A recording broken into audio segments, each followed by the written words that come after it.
Hello, everybody. This is a slideshow I put together to kind of guide people for the upcoming uh, Breakthrough T1D, my ride. This goes from Frenchtown to Trenton and back to Frenchtown. It's a 100-kilometer ride, and it's gravel. So people that don't want to ride their bike on the road, it's a gravel ride.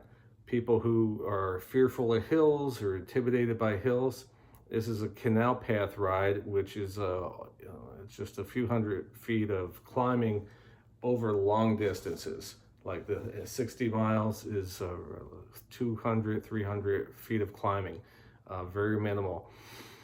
So the concept of this ride is to celebrate uh, revolutions, but not just revolutions as the French Revolution and the American Revolution. We're doing this ride near Bastille Day weekend, and not just the revolutions, but turning points in revolutions, because we started a revolution with JDRF in the 1970s to, instead of waiting for good things to come magically and appear like insulin did. That happened in the 1920s, and things kind of didn't really progress that much. In the early 1970, people were still using the same animal insulin from pigs or sheep, and they were still, testing their blood sugar by, a urine test that with a little pill that would change color, and that would show you your range. And how accurate is that when we think of it today with the test strips or with the continuous glucose monitors? And these are things that came to us through the hard work of JDRF, and also to put the not just funding these things directly, but also just the awareness. So, scientists might be thinking like, well, should we work on type 1 diabetes? Like, well, they got insulin, they're getting along good. It's kind of solved, right? And then JDRF and some great people like Mary Tyler Moore were on the TV to remind us that insulin isn't a cure, it's just a treatment. And I remember that as a kid, seeing her and like, wow, I didn't even know what all this meant, but I was like, okay, but somewhere people were thinking there's a need to keep progressing things and they came out with pumps and human insulin made by E. coli, and test strips, electronic meters for test strips, and then continuous glucose monitors. And that kind of technology is still happening, and you can always pay for technology to change and get pretty good results throwing money at problems. But science takes its darn time. But now we're at a point, we have scientific knowledge of the human genome. We have much ways to manipulate that human genome. We have things like CRISPR, and I say in 1970, CRISPR was a Tupperware my mom had. And it had a bottom with perforations, and you stuck a piece of lettuce on this spike, and it stayed crisp for a long time. That was CRISPR in 1970, I think. And now we have things, truly, if not actual permanent cures, we have things that are oh so close, so close to a cure. If you had something you could change every few years and would just automatically keep your blood glucose in a happy range, what a joy. So we're here to raise funds, and this is great. The My Ride program, I loved it from the minute I heard about it. Pre-COVID, they came out with the My Ride, and you could do any ride. You could do a popular bike ride in your neighborhood or in your region. You could do a Peloton ride or something in a gym setting, and you just tell people, hey, I'm doing this and I'm raising money. You have a little website through Breakthrough T1D, and you could just forward that around, and people can make donations right on the website, and it's so easy. And the thing is too, the yield to Breakthrough T1D is like super high, because there's like no cost to them, right? It's really nice. People just create their own rides. So I took the ambition to make my own ride, and I live like a mile from this canal path, the Delaware Raritan Canal in Ewing, New Jersey. And I thought, this is so beautiful. I get so much enjoyment. It's one of the reasons why I do live here, is access to this canal path. And I thought, I'd love to share this with people and have them come down. And why not raise funds for Breakthrough T1D? So let me go on with the rides. We're going to meet at this place in Frenchtown, just north of Frenchtown. I'll put the location, and I'll also put the Strava link in the comments on YouTube. And one little thing about the Strava link, it goes down the path and it goes up the path. I was running out of sunlight and I wanted to go faster back to my car. And so just north of Lambertville, I went onto the paved road, and I finished from there, 30 feet away, you'll see parallel lines. So basically, north of Lambertville, just stay on the canal path, and that's the proper, no cars involved. Okay, there's crosswalks here and there. There's a road you have to cross. You could walk your bike. They're all pretty safe. So this is called Old Frenchtown Field, and there's soccer fields and stuff. And there's a sign there for it, but good luck if your eyes can see that sign. What you will probably see is the farmer's market sign. But behind the farmer's market sign, we have our little, that old sign. You can see Old Frenchtown, good luck. So, but you'll see the farmer's sign, and that's where we park.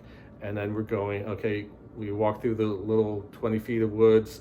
There's a path, and then make a left. That's going south, okay? Just, if you're disoriented, just make a left, and then you're heading south, and a half mile or quarter mile or so is Frenchtown itself, and that's the first road crossing. So let's go on with the slides, and here we go. Okay, one note, especially on the northern section, that's from the path looking at River Road through a clearing, and after River Road, there's a cliff. There's mountains, New Jersey mountains. So there's a few 100-foot high cliffs and mountains along the path. That means that a lot of cell phone, it's spotty coverage.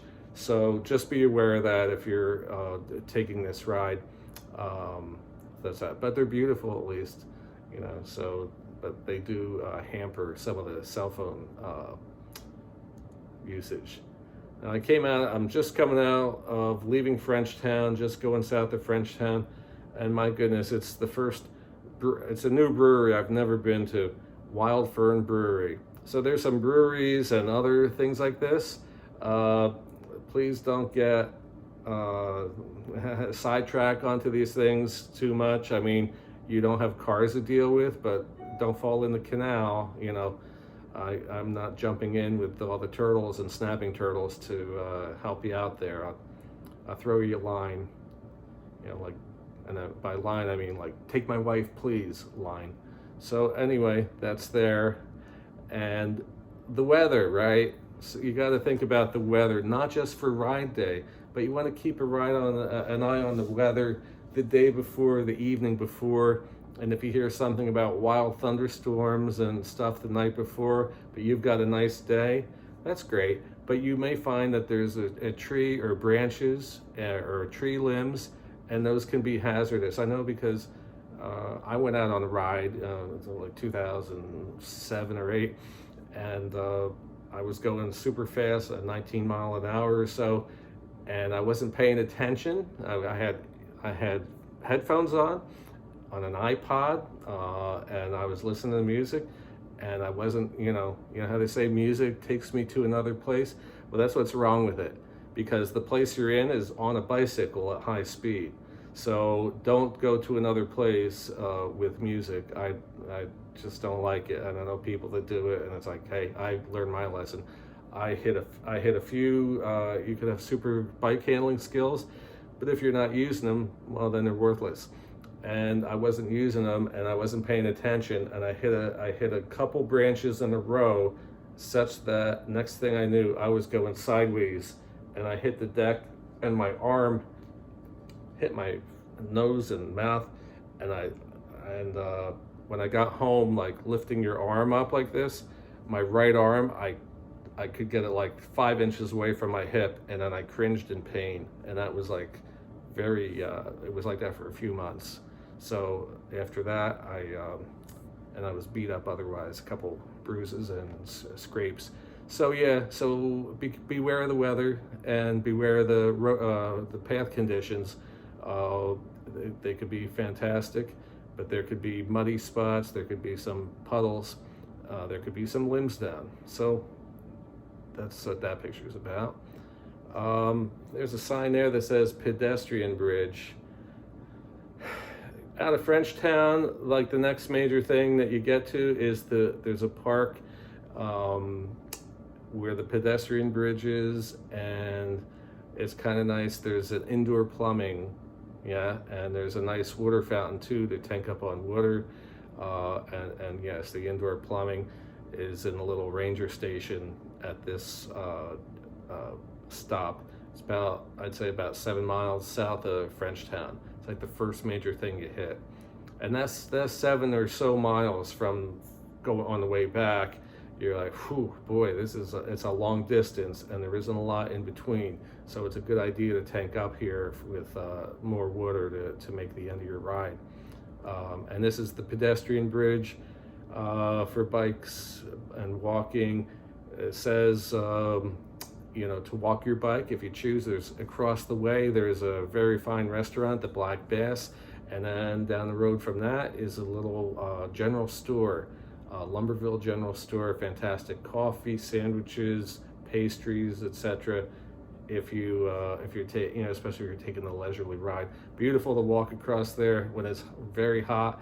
You've got this nice cool breeze right above the water, and just a nice place, you know, nice place to stop.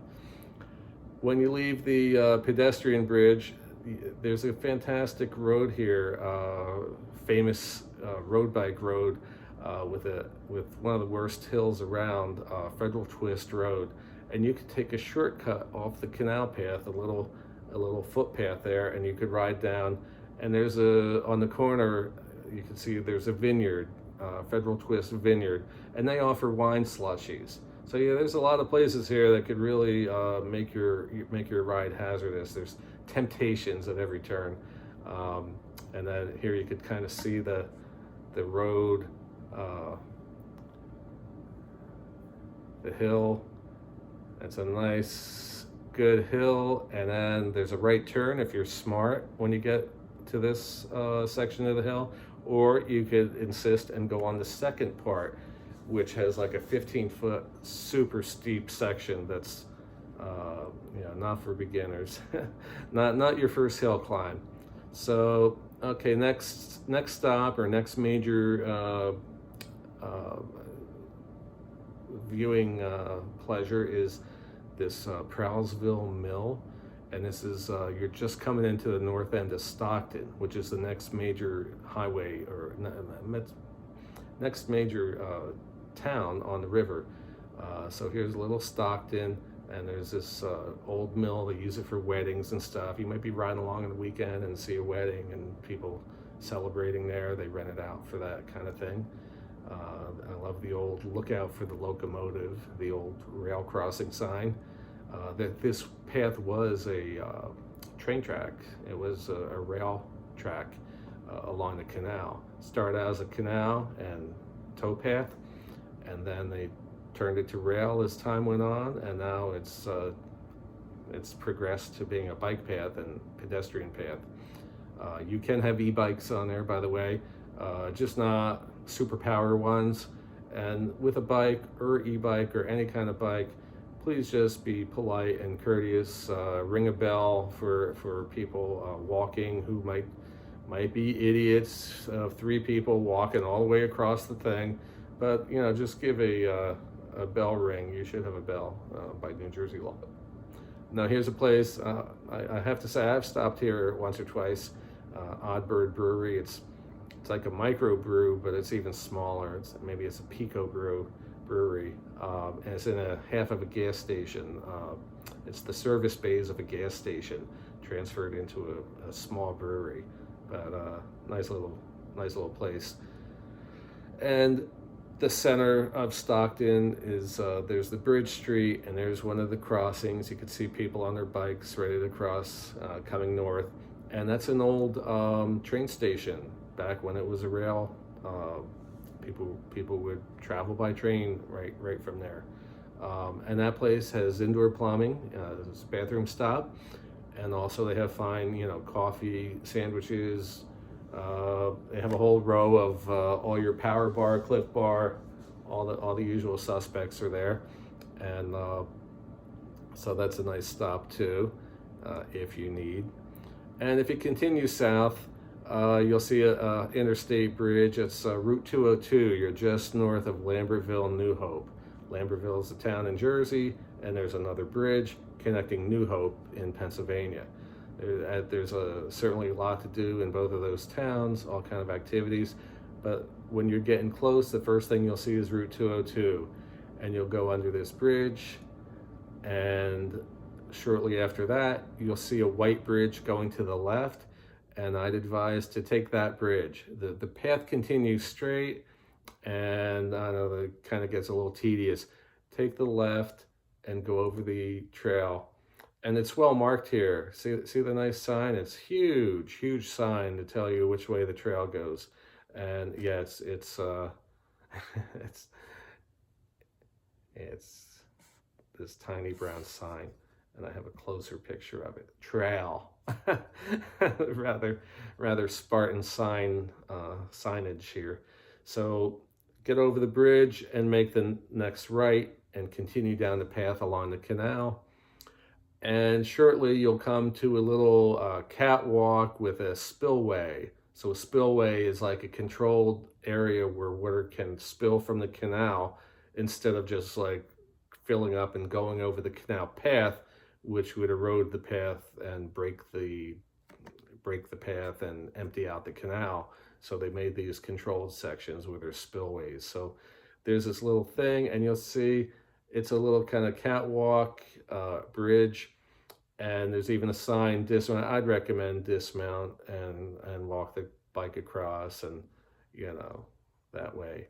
There's a little waterfall there from the spillway, and shortly after that catwalk, there's another one, and I'd recommend walking on this one because I'd seen this many times and never looked twice. I thought, oh, it's one of these things where people put locks on fences, and oh boy.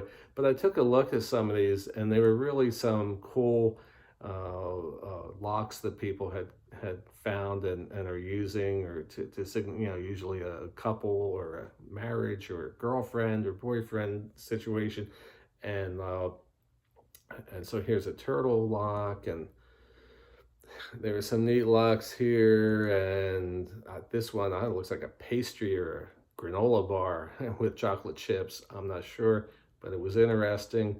Here's a nice elephant lock, like my goodness, so people kind of leave them alone and just admire them, and that's something to see, something nice to see. Right after the the canal lock fence, there's a little trail to the left, and that's another little stop you can take. So here's the trail to the left, and it takes you to the back of a parking lot, and there's a little table there. You probably want to get off the bike and walk over these these rails that are left from a train. This was probably like the main rail line was where the path is, and this was probably like an offset where they could park cars that would service. There was like a lumber yard there and stuff, and the lumber was probably delivered on rail once upon a time. So you could go through here, and there I am. I'm looking back at the canal path, and I'm going into this parking lot. When I go to the first street, and this is nice because you're not actually on street with cars, you go through the parking lot, so keep an eye out. Now, if you look left, you'll see Basil Bandwagon is a health food store in the area. But if further down the road is a coffee shop, a nice little coffee shop with pastries and things, some things to eat as well. So that's there. You could do that in the morning, get a little coffee. And On the right from that parking lot, there's this other place. It's a ice cream store. Oh Wow Cow, and it's excellent ice cream. So that might be more suitable for the afternoon. So coffee in the morning, ice cream in the afternoon, and break up your ride that way. Um, in the ice cream place, I saw this. They had vegan and gluten-free ice cream sandwiches. So my daughter, as well as being type 1, she's also celiac, and so hey, gluten-free um, ice cream sandwiches, you got to get them whenever you see them, right? Because how often do you see them?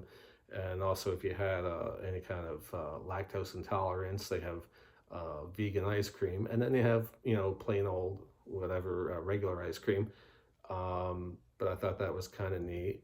And I thought it was kind of neat too. They have the long, now they're wheat, but they have the long pretzel sticks, 5 cents each. So, well, hey, for a quarter, grab 5 pretzel sticks, stick them in your pocket, and the next couple miles, crunch down on them. And that salty treats are nice on a hot day on a bike ride. So that was kind of a neat extra. There's a little sign, Lambertville, Oh Wow Cow Creamery. Ice cream, handmade ice cream. Now you're getting into the central part of Lambertville. I just love this picture. It just looks like you're in somewhere in Europe or something. Even though the water that day was kind of brown from rain the day before, there's just that stone wall and stuff. There's 100 photo opportunities, as well as the wildlife. I've seen, deer and turtles and osprey, and that morning, the morning I went, 4th of July, bald eagle flew overhead. Many, all kind of thing. You never know. Snake, beaver, yeah, lots of stuff to enjoy looking at. So yeah, this is just coming up to the street. There's a street crossing, and it's narrow here. So if you have people walking, just be considerate. You have 60 miles of riding, and you have 3 miles of, Washington Crossing, Lambertville, Stockton, and Frenchtown. You have maybe 3 miles where you have to share with walkers who might be slow or whatever. If you kindly ask, they'll typically just move over, but this part's kind of narrow, and so be on your best behavior. So, and here's the street crossing at Lambertville, and you could walk across, and I think that's like, I haven't been there, that's like another Chez Ali's. I think it's another bakery. If you play your cards right, you could burn 2,000 calories on this ride, but take in 3 if you play your cards right. They have a little sign here. I'm planning to just stay on the New Jersey side, up and back, but they have these things, the loops, and they tell you how the mileage is, and they're using the bridges at Stockton and Lambertville and Trenton and Washington Crossing, and you could go up one side, down the other, make figure 8s and stuff, which is kind of nice because it's like the benefit of the out and back ride you can do, but with a different path home, right? So, but I'm not doing that because I haven't been on the Pennsylvania side to make recommendations. Some of the parts are beautiful, some of the parts are, not kept up well, and I've just kind of stay on New Jersey typically, and so that's all I'm going to vouch for, is like doing a ride in New Jersey. But I will try to expand it like over time and investigate. But sometimes a rain might knock out like that little bridge by Prawlsville by the mill. I think that got damaged, and I actually did a ride recently just to make sure that section from all the way from Frenchtown down to Stockton, all the road was intact, all the path was intact, and it is. So as of July 25, it's intact. And you'll have, as you're heading south and leaving Lambertville, you'll still have some foot traffic. This is looking at the river and looking back up to Lambertville and New Hope, and you'll still have some foot traffic. There's a little place here where lots of people go. and there's a sign like no swimming, and I don't know, everybody walks down like the path and goes on this little dam. There's like a dam, and I think it was once upon a time to channel water to a water wheel for like a thread or fabric factory that was in New Hope, and now it's like condos, I believe. But so you will have some foot traffic, and you wonder like, boy, we're a half mile from Lambertville. Why are all these people in swimsuits walking around here? Well, that's what that's about. And along the way, you'll see porta-johns here and there. This one is just south of it's kind of between New Hope, Lambertville, and Washington Crossing. So there's another spot. Then here's Washington Crossing. Now on my ride, I'm not sure that people want to do the full 65 coming up this weekend, but it may end at Lambertville and go back, which would be like 30 miles round trip. But my plan originally was my wife or volunteers could like be in a minivan or SUV and have some coolers with snacks, peanut butter and jelly, water bottles, scratch, all the typical things, pretzels and stuff, and they could have like a roving rest stop. So you could go down this incline, you could go off and just go down this little incline, and you're in the parking lot at Washington Crossing. And I thought, oh, that's because after Washington Crossing, there isn't too much as far as places to get fresh water and things like that. Washington Crossing kind of does have an indoor plumbing cabin, but it's closed for renovation, so they have porta-johns these days right there. Now that's the tough guy hill. You could take the steps down to the parking lot instead of the incline. Good luck, and make sure you have your health insurance card to take care of any broken bones. And so that's that.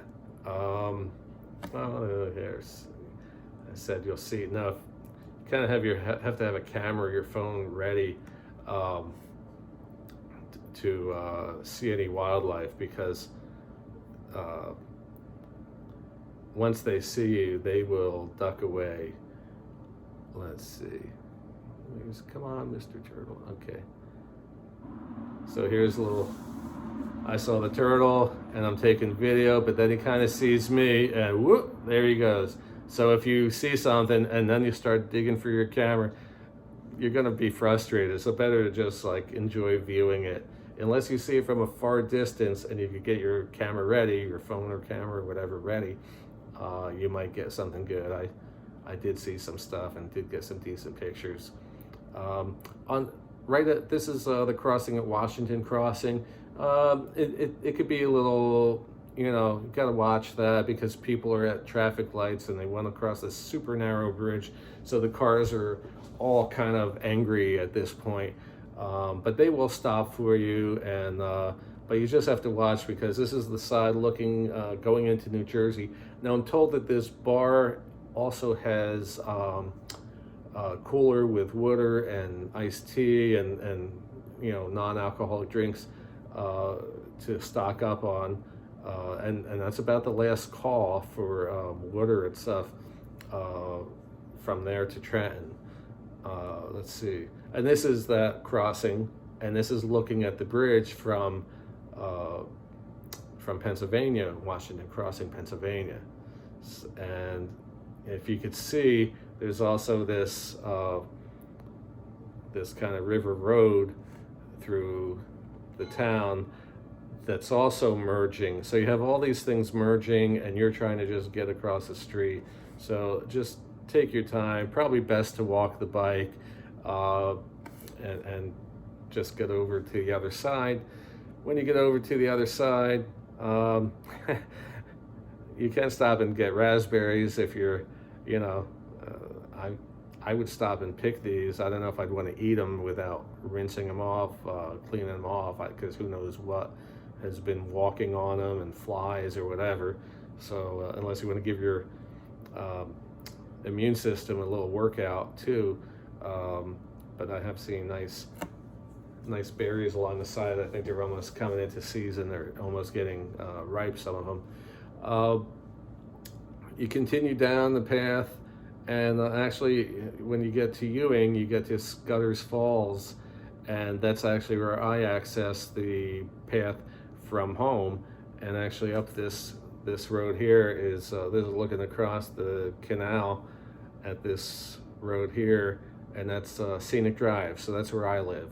And if you follow that white car, you're going to have a 200-foot climb that I do when I do the canal path. And if I do the canal path on the tandem with my wife, we have the fun of a 200-foot climb on the tandem, and the middle part's like the steepest part, and then you come to like a false flat. And so it's like on a hot day, it's like you're just dreading it, and that's a good reason not to overdo it at any kind of brewery or any kind of eating anything.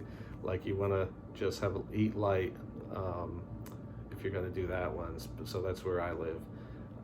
And then you have it's closed on the weekends now, but Scudder's Falls, it's like the river.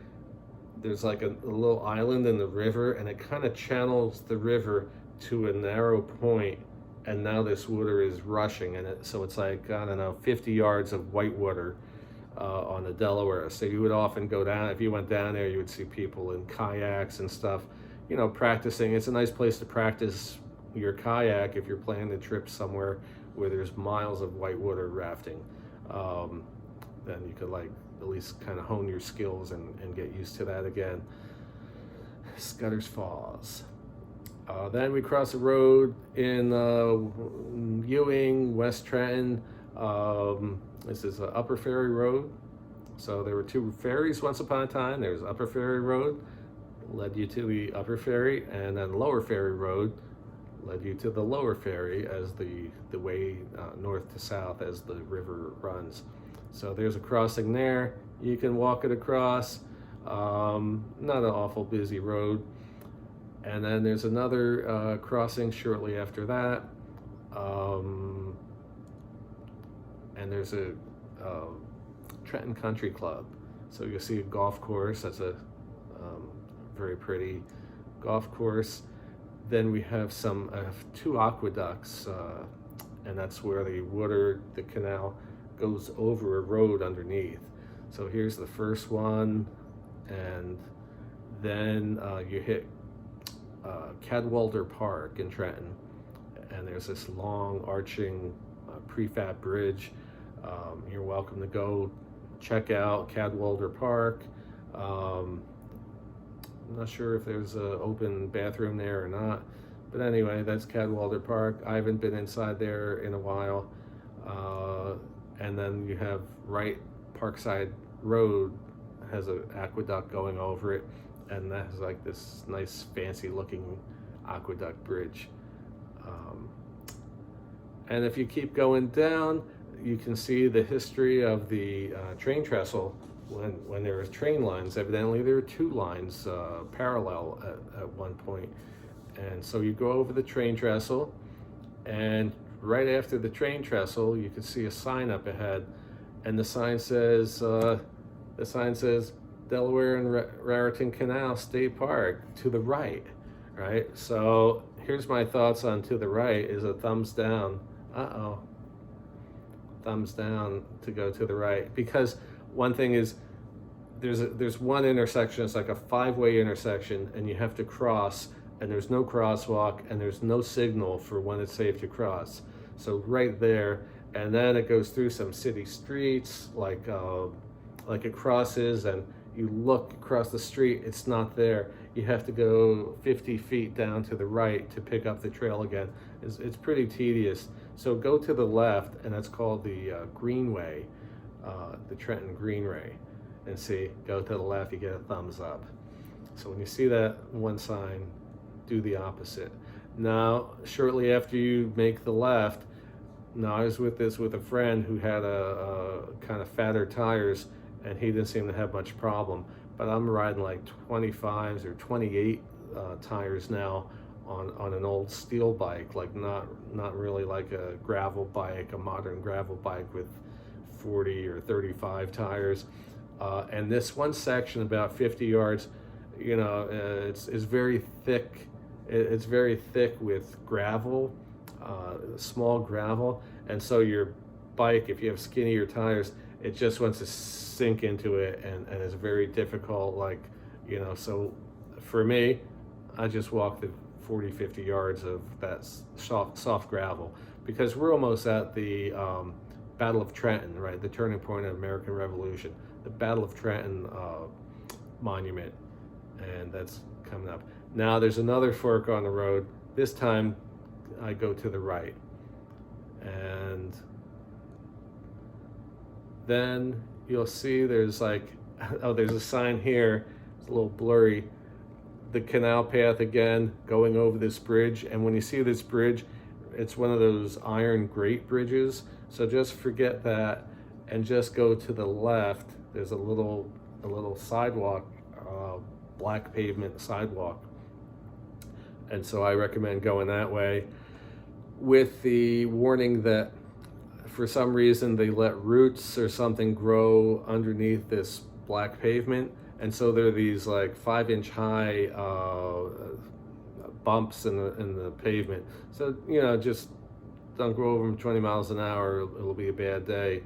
But just go over it slowly or walk across it. It's not long at all. There's 2 or 3 of these bumps, and there. And after you get through the bumps, you can see your goal of the Trenton Battle Monument. So that's the famous Battle of Trenton. Washington crossed at Washington Crossing. He walked down the path right near my house, the Victory Trail they call it, and then he surprised the Hessian soldiers on Christmas morning, I believe the story goes, and that was a victory. Up until then, a lot of the battles in the Revolution, the titles actually had the word massacre in them, like it was not going well. And the Trenton victory actually made the news back in England, in Parliament. There's a quote on the monument about that awful affair at Trenton. So that's the Trenton. And here's a little Trenton sign they made.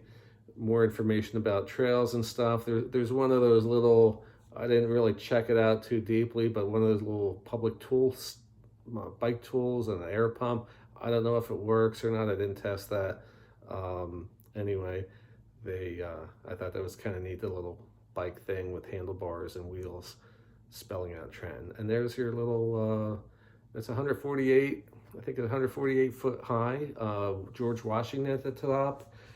It's closed. There was an elevator that's not, in disrepair, that I thought it would be, how cool it would be if somebody fixed that. And even if they just opened it, Memorial Day, Labor Day, 4th of July, certain days of the year, and people could go up and see the view from the top of that, that would be very, very interesting. And that's it. From there, turn around and go back the same way. And, that's all I have to say about it. Just trying to do like they do on the Breakthrough T1D national rides. In the morning, the morning of the ride or the night before, they'll have a meeting and they'll talk about current conditions, if there's road work being done or weather conditions. We've done rides in places where there were wildfires and talked about that. So that's what I'm doing here, and it's just general information about this trail and the route. And when I put it on YouTube, I'll put a Strava of the way to go. Even though I'm on the road on the way back, I just made it that night, 4th of July. As I got near the car, I saw people were putting out blankets and stuff to get a good spot for fireworks that were going to be happening. So I made it back, and it was still light enough, I was not in danger. And it wasn't until I was driving down around Stockton, driving home, that I started seeing lights and stuff and fireworks in the sky. So yeah, so let's have fun, ride with your head, not over it, and do my ride.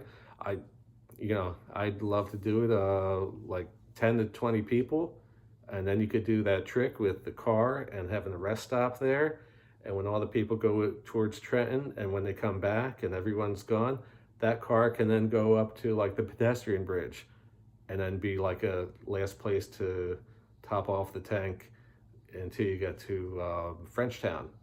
So, that was like some of the things I thought of to try to make a nice personal ride for the people who who want to do less, who can't make the uh, fundraising levels for the national rides, but they still want to feel like part of the organization.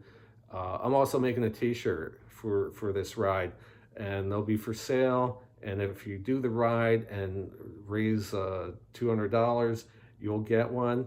And I don't have the shirt yet, but it's kind of a neat design, and it's going to be printed.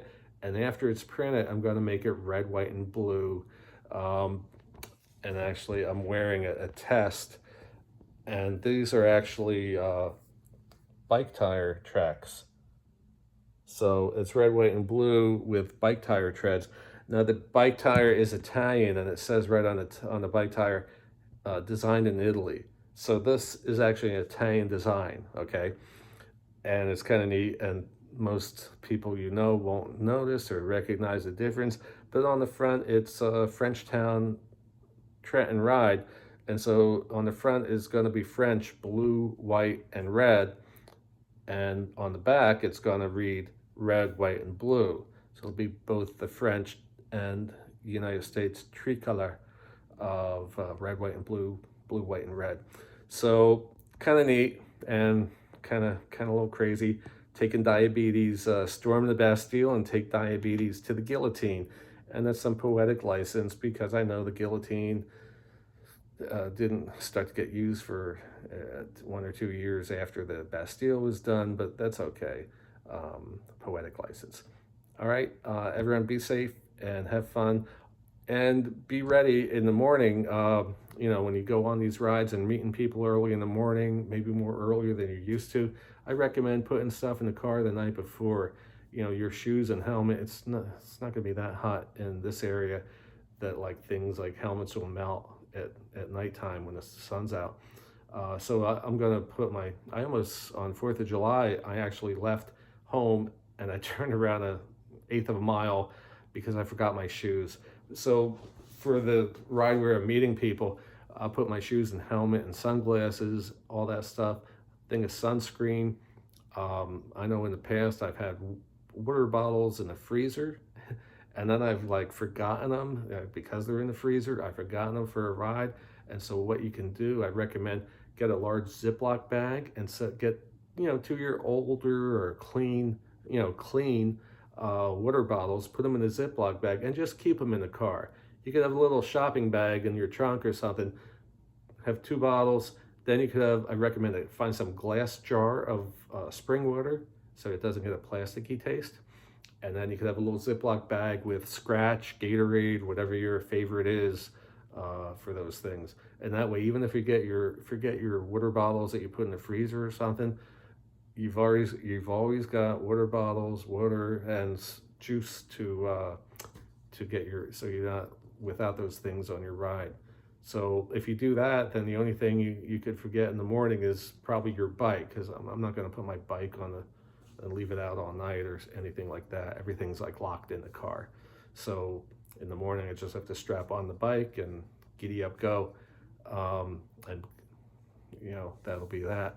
So that's a tip I recommend doing. And if it doesn't help you, you might be able to help somebody else who did forget their water bottles and stuff. Hey, I got you covered. So that's always nice.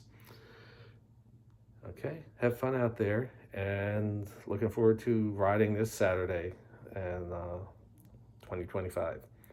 Thank you.